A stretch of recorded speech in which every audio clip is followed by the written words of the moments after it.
Graças a paz, boa noite. Estamos iniciando mais um programa Mensagem da Cruz. Esse é um programa da Igreja Presbiteriana de Bom Conselho. Vamos iniciar esse nosso momento de programa através de uma oração. Vamos orar ao Senhor. Pai, graças te damos e te louvamos, porque tu és bom e a tua misericórdia dura para sempre. Te pedimos a teu Santo Espírito a condução desse programa. Que o Senhor fale conosco. Em nome de Cristo a quem oramos. Amém. Estamos aqui com o pastor William Rafael, pastor da Igreja Presbiteriana de Bom Conselho. E pastor, vamos iniciar esse nosso bate-papo com a seguinte pergunta: por que há tanta maldade na terra? Graça e paz, irmão Douglas, a você que está nos acompanhando de casa, que a bendita graça de Deus esteja sobre a sua vida e sua família. Essa é mais uma daquelas perguntas que nos fazem refletir, né? Por que a humanidade chegou nesse ponto? Para que a gente entenda por que há tanta maldade no mundo e no homem, é preciso que a gente volte ao princípio de tudo. É como nós costumamos dizer, vamos arrancar o mal pela raiz. Gênesis capítulo 3, do verso de número 9 em diante, diz assim: Chamou o Senhor Deus ao homem e lhe perguntou: Onde estás? E ele respondeu: Ouvi a tua voz no jardim, e porque estava nu tive medo e me escondi. Perguntou-lhe Deus: Quem te fez saber que estava nu? Comeste da árvore de que eu te ordenei que não comesses? Então disse o homem: A mulher que me deste por esposa, ela me deu da árvore e eu comi. Disse o Senhor Deus à mulher: Que é isso que fizeste? Respondeu a mulher: A serpente me enganou e eu comi. Então o Senhor Deus disse à serpente: Visto que isso fizeste, maldita és entre todos os animais domésticos, e o és entre todos os animais selváticos. Rastejarás sobre o teu ventre, e comerás pó todos os dias da tua vida. Porém, inimizade entre ti e a mulher, entre a tua descendência e o seu descendente, este te ferirá a cabeça, e tu lhe ferirás o calcanhar. E a mulher disse: Multiplicarei sobremodo os sofrimentos da tua gravidez, em meio a dores darás luz a filhos, o teu desejo será para o teu marido, e ele te governará. E a Adão disse: Visto que atendeste à voz de tua mulher, e comeste da árvore que eu te ordenara que não comesses, maldita é a terra por tua causa. Em fadigas obterás dela o sustento durante os dias da tua vida. E aí o texto continua e diz então, lá no versículo de número 23, que o Senhor Deus, por isso, lançou fora do jardim do Éden o homem, a fim de lavrar a terra de que fora tomado. A partir daqui, a partir desse relato de Gênesis capítulo 3, nós encontramos como que a problemática e como que a maldade agora começa a se estender sobre a humanidade. É bem verdade que muitos outros textos da Bíblia Sagrada falam sobre o pecado e falam sobre a malignidade humana. O profeta Jeremias, por exemplo, vai dizer que o coração do homem ele é desesperadamente corrupto. Porém, para que nós entendamos tudo isso, é preciso que a gente volte a Gênesis, para que nós voltemos aonde tudo começou e como que a humanidade, a partir daí, começou a caminhar para um abismo muito profundo. A Bíblia nos apresenta, então, um homem e uma mulher criados à imagem e semelhança de Deus, o tema do nosso programa anterior, e eles foram feitos em estado de perfeição, a semelhança do próprio Deus, perfeitos em absolutamente todas as coisas. Mas o pecado perverteu isso. No momento que a serpente tenta a mulher e a mulher cede à tentação, e a mulher agora tenta ao seu marido, oferecendo a ele aquele fruto proibido, e ele cede à tentação da sua esposa também, eles caem. E a partir dali eles não começam a enxergar o mundo da mesma maneira. Porque a promessa do diabo era que o homem ia se tornar conhecedor do bem e do mal. Mas o bem eles já conheciam porque eles foram feitos em estado de perfeição. Agora eles apenas conheceram o mal. E o bem que eles conheciam foi pervertido por causa do pecado. Daí em diante, o que nós encontramos é uma trágica história de maldade.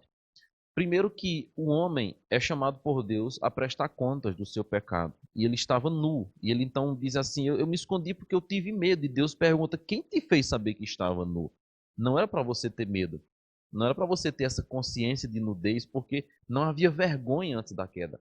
Mas o pecado levou o homem primeiro a ter vergonha. Vergonha de si e vergonha de Deus, e ele se esconde. Só que aí, logo em seguida, nós começamos a perceber que esse pecado começa a afetar outras áreas. Deus agora questiona por que é que ele comeu do fruto. E ele joga a culpa na mulher. É culpa dela. Foi essa mulher que o Senhor me deu que fez isso. E Deus então pergunta à mulher, por que você fez isso? Não, é culpa da serpente. Foi ela que me enganou e eu comi.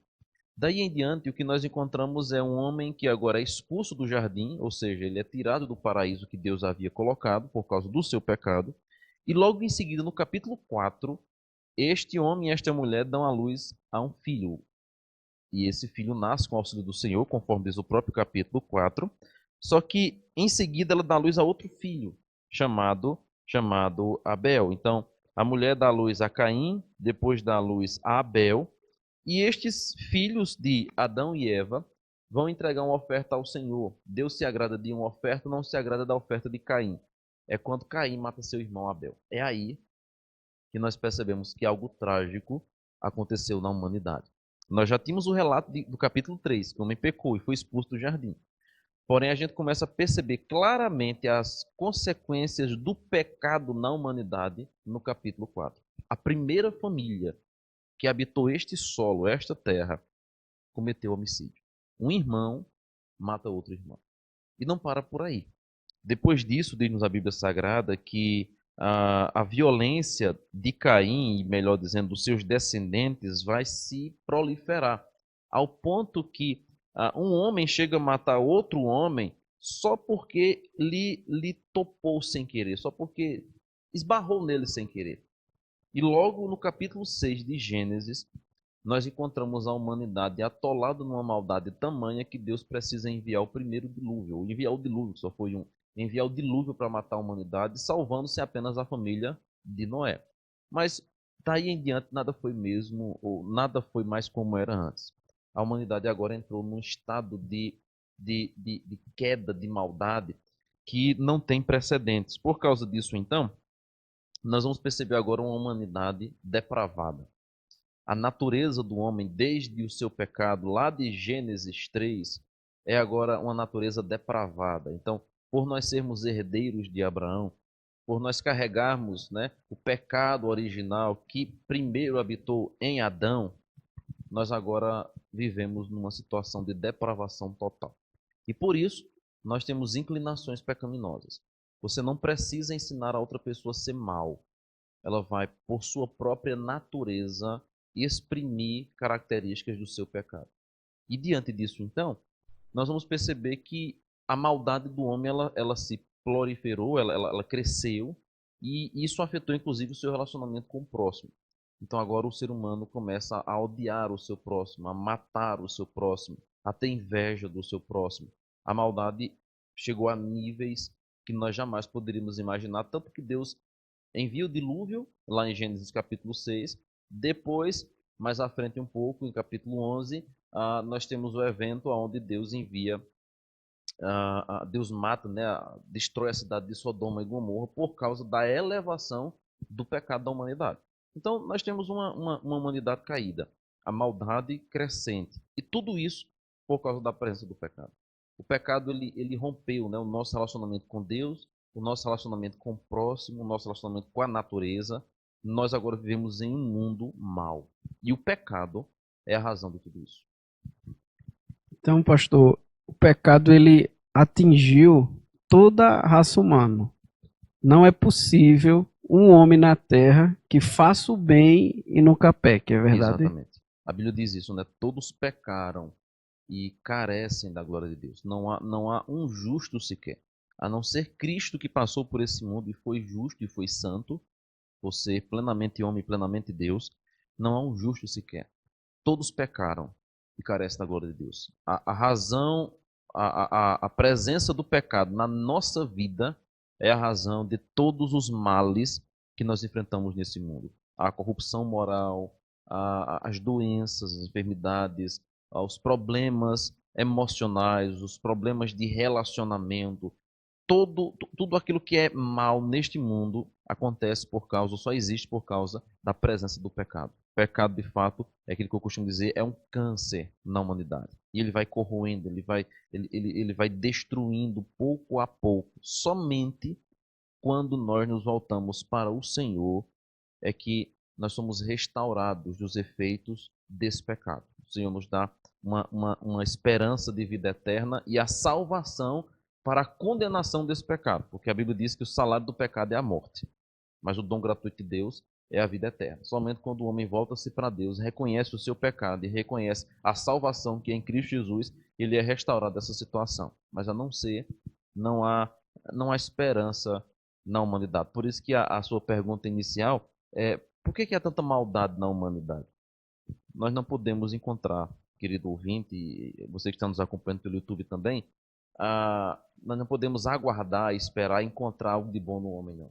Então a gente eu me decepciono cada vez, quanto mais o tempo passa, mais eu me decepciono com a humanidade. Essa frase é muito comum, né? E é verdade. Quanto mais o tempo passa, mais nós vamos nos decepcionar com a humanidade. Porque nós somos seres que decepcionamos e somos decepcionados, e a razão disso é o pecado. Então nós não podemos esperar algo bom vindo do homem. Nós não podemos aguardar. Nós podemos aguardar algo bom vindo de Deus, que é todo santo, todo justo. Ele de fato é bom. Mas nós, por causa do pecado, carregamos em nós a marca maligna dele, que é a maldade.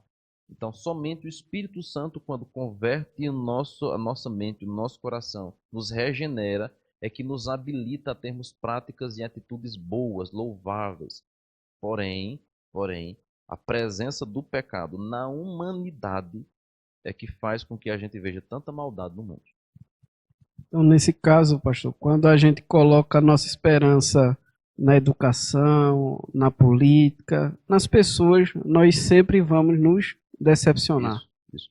O profeta Jeremias diz isso, né? Maldito o homem que confia no homem. Não há esperança no homem. Se nós estivermos aguardando uma esperança política, se nós estivermos aguardando uma esperança educacional, econômica, climática, nós vamos fatalmente nos decepcionar. Porque cada dia que passa, o que nós assistimos, vemos e comprovamos na nossa vida diária é que a maldade do homem ela consegue ir a níveis jamais imagináveis.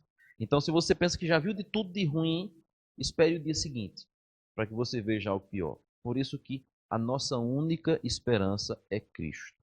Somente em Cristo nós encontramos esperança de redenção, de remissão, de vida eterna. Não nessa terra, não nestes homens desse mundo, não nas coisas dessa terra, desse mundo. Somente em Cristo nós encontramos esperança. Somente em Cristo nós temos de fato a saída deste mundo mau. Por isso que lá em Gênesis 3, quando o homem peca, ele é expulso do jardim do Éden.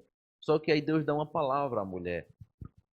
A mulher vai dar à luz a filhos. E diz a Bíblia que por meio da mulher virá aquele que vai esmagar a cabeça da serpente. A presença do pecado que foi introduzido no mundo por causa do diabo, pelo diabo, a ação da serpente no Éden, só é derrotada pela presença de Cristo. Desde Gênesis 3, quando o homem peca, Deus já mostra a solução para o pecado está no descendente da mulher, que é Cristo.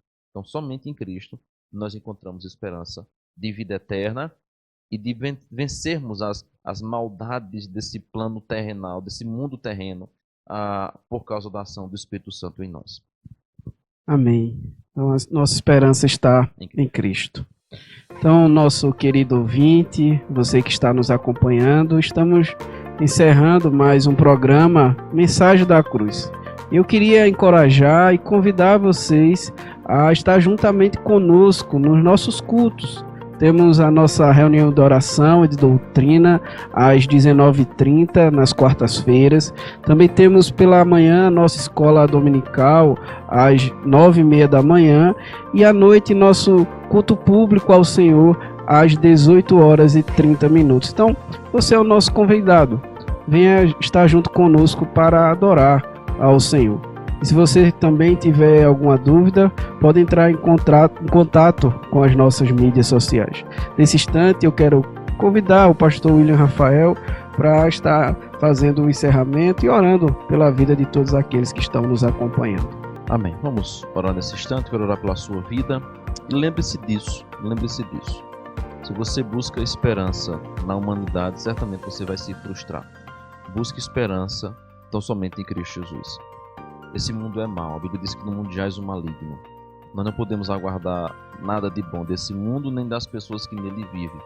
Mas em Cristo nós temos esperança. Então eu quero orar por você, para que o Senhor coloque essa esperança no seu coração, transforme sua vida, salve dos seus próprios pecados. Vamos orar nesse instante ao Senhor. Deus eterno, nós te agradecemos, porque pela tua bondade, pela tua misericórdia, nós somos salvos, nós somos libertos dos nossos muitos pecados. Sabemos, ó Deus, de acordo com a tua santa e poderosa palavra, que o pecado tem nos levado a um abismo profundo e a humanidade tem cada vez mais se afundado nos seus próprios pecados, mas nós pedimos ao Senhor misericórdia, perdão. Ó Deus amado, tem misericórdia da humanidade, tem misericórdia de nós. Salva, Deus, aqueles que estão nos acompanhando, que estão nos ouvindo, nos assistindo pelo YouTube. Ó Deus amado, tem misericórdia. Somente a tua presença, somente a tua ação pode restaurar-nos desse caso, desse caos que nós vivemos. Ó Deus amado, tem misericórdia de nós. Nós oramos assim e clamamos ao Senhor por graça, em nome de Cristo Jesus. Amém e amém. Deus abençoe sua vida. Deus abençoe sua vida.